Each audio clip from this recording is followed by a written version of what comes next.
Friends, Radhika টিপসে আপনাদেরকে স্বাগতম। Normal delivery অনেকের ইচ্ছে থাকলেও বিভিন্ন সমস্যার কারণে সিজারিয়ান করাতে হয় বাধ্য করে। তবে কিছু কিছু বিষয় আছে, যদি আপনার জানা থাকে তাহলে আপনার ব্যথা ওঠার সাথে সাথে নর্মাল ডেলিভারির জন্য অনেকটাই সহায়তা করবে। নর্মাল ডেলিভারি এরকম কোনো বিষয় নেই যে হুট করেই তীব্র ব্যথা হয়ে যায়। পিন পিন ব্যথা হতে পারে, ব্যথাটি 1 ঘন্টা স্থায়ী হতে পারে, আবার ব্যথাটি 1-2 ঘন্টা নাও থাকতে পারে।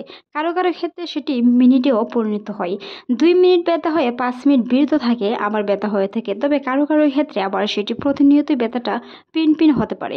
নর্মাল ডেলিভারি এরকম কোনো বিষয় নেই হুট করে তীব্র ব্যথা হয়ে যায়। এই তীব্র ব্যথার সময় আপনার নর্মাল ডেলিভারি হবে, তারই মধ্যে ডক্টর একটি টাইম দিয়ে থাকে। তীব্র ব্যথাটি অন্ততপক্ষে 3 থেকে 4 ঘন্টা স্থায়ী হয়, যেটি আপনার প্রচুর পরিমাণ তখন ব্যথা হবে, আর তখনই আপনার নর্মাল ডেলিভারিটি হয়ে যাবে।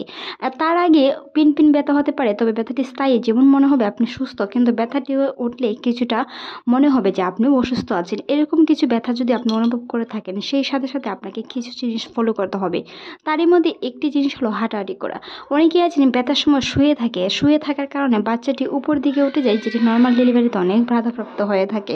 তাই অবশ্যই ব্যথা ওঠার সাথে সাথে হাঁটাহাঁটি করার চেষ্টা করুন। নর্মাল ডেলিভারি নিতে চাইলে অন্ততপক্ষে 1 সপ্তাহ আগ থেকে কিছু ব্যায়াম আপনাকে অবলম্বন করতে হবে।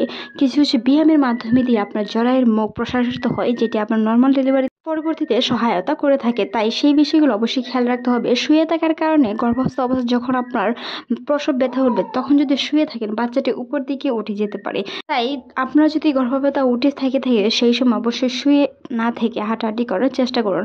যদি আপনি হসপিটালে গিয়ে নর্মাল ডেলিভারির জন্য চেষ্টা করেন, তখন আপনাকে ডক্টর বলে দিবে হাঁটাহাঁটি করার জন্য।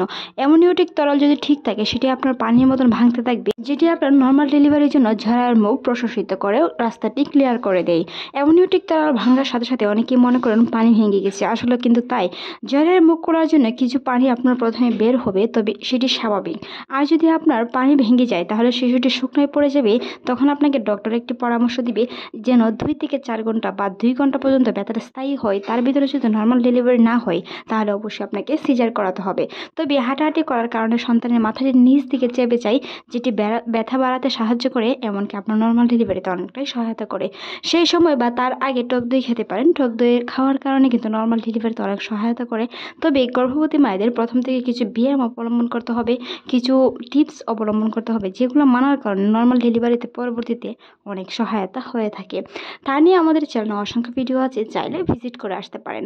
সন্তান হওয়ার পরপরই গর্ভবতী মহিলা যখন নর্মাল হয়ে থাকে, তখন কিন্তু সুস্থ হয়ে যায়। তবে নর্মাল হওয়ার সাথে সাথে যদি নেক্সট সিজার করতে হয়, তাতে নিয়ে আবার অনেকটি সমস্যা হয়। কারণ এটিতে একটা সিজার অপারেশনের সাথে সাথে সেটি সেলাই করতে হয়, বিভিন্ন ধরনের ঝামেলার সম্মুখীন হতে হয়, কিন্তু পরবর্তীতে অন্ততপক্ষে 1 সপ্তাহ পরে আবার সেটি সুস্থ হয়ে যায়। তবে সিজারিয়ান ডেলিভারি থেকে নর্মাল ডেলিভারিটা অনেকটাই ভালো হয়। বিশেষজ্ঞরা বলে থাকেন, একজন মায়ের নর্মাল ডেলিভারি করার জন্য তার জরায়ের মুখ অন্ততপক্ষে 10 সেন্টিমিটারের বেশি খোলা থাকতে হবে।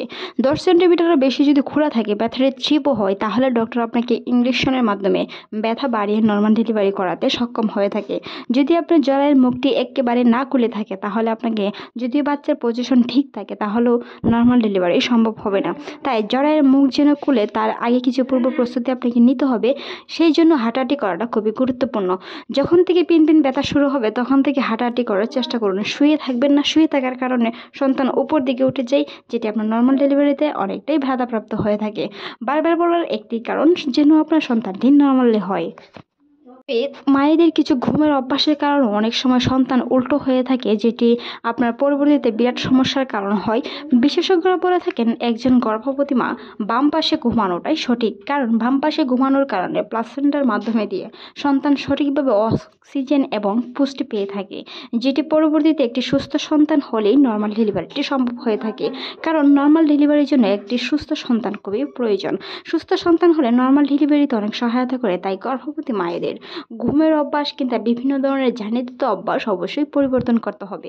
সেই সময় আপনাকে বিশেষ সতর্কতা অবলম্বন করতে হবে, যেন পরবর্তীতে আপনার নর্মাল ডেলিভারিটি হয়। যদি আপনার সিজারিয়ান ডেলিভারি করানোর ইচ্ছে থাকে, সেটি ভিন্ন কথা। তবে যদি নর্মাল ডেলিভারির ইচ্ছেটি থেকে থাকে, তাহলে অবশ্যই সেই বিষয়গুলো আপনাকে অবলম্বন করতে হবে। নর্মাল ডেলিভারির জন্য সহায়তা ভিতরে রাখতে হবে, পারিবারিক সাপোর্ট রাখতে হবে, ভিতরে ধৈর্যশীলতা রাখতে হবে। যদি আপনার ব্যথাটি প্রচুর পরিমাণে হয়, সেই ব্যথাটি আপনি সহ্য করতে না পেরে সিজারিয়ান ওটিতে চলে যান, তাহলে সেটি আপনার সারা জীবনের একটি ঘাটতি থেকে যাবে।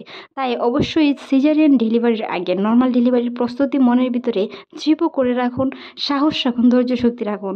সাহস একটি নর্মাল ডেলিভারির জন্য অন্যতম কারণ, তাই সাহস রাখাটা খুবই গুরুত্বপূর্ণ। ফ্যামিলি সাপোর্ট খুবই গুরুত্বপূর্ণ। ডক্টরের সাথে খোলামেলা কথা বলুন। আপনার সব কিছু ঠিকঠাক থাকলে অবশ্যই নিজের ভিতরে দৃঢ় বিশ্বাস রাখুন, নর্মাল ডেলিভারিতে অবশ্যই সম্ভব হবে। ধৈর্য এবং সাহস শক্তি হচ্ছে নর্মাল ডেলিভারির একমাত্র কারণ। ভিডিওটি ভালো লাগলে সাবস্ক্রাইব করবেন। এতক্ষণ দেখার জন্য অসংখ্য ধন্যবাদ।